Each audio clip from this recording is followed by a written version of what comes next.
Bismillahirrahmanirrahim. Assalamualaikum warahmatullahi wabarakatuh. Di sini saya akan menjelaskan atau melanjutkan dari pembahasan sebelumnya, yaitu tentang pendekatan penilaian hasil belajar. Yang mana pendekatan penilaian hasil belajar di sini adalah cara atau sudut pandang yang digunakan pendidik untuk menilai ketercapaian kompetensi peserta didik secara menyeluruh. Pendekatan ini menekankan bahwa penilaian tidak hanya berorientasi pada hasil akhir, akan tapi juga pada proses pembelajaran.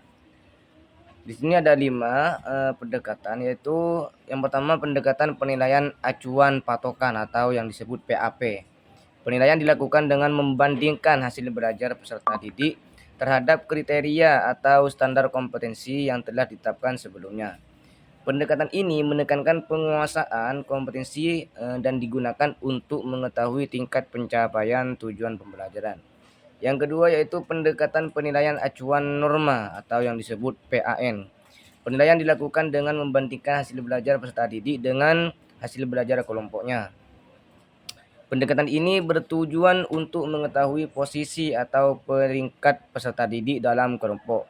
Dan yang ketiga yaitu pendekatan penilaian formatif, di mana penilaian di sini dilaksanakan selama proses pembelajaran berlangsung.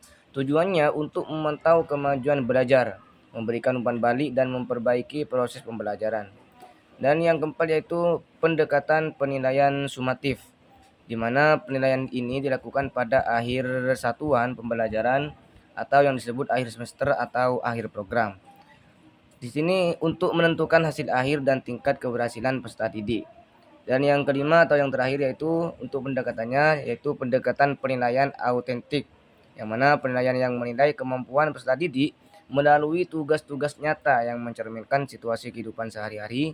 Pendekatan ini mencakup penilaian sikap, pengetahuan, dan keterampilan secara terpadu.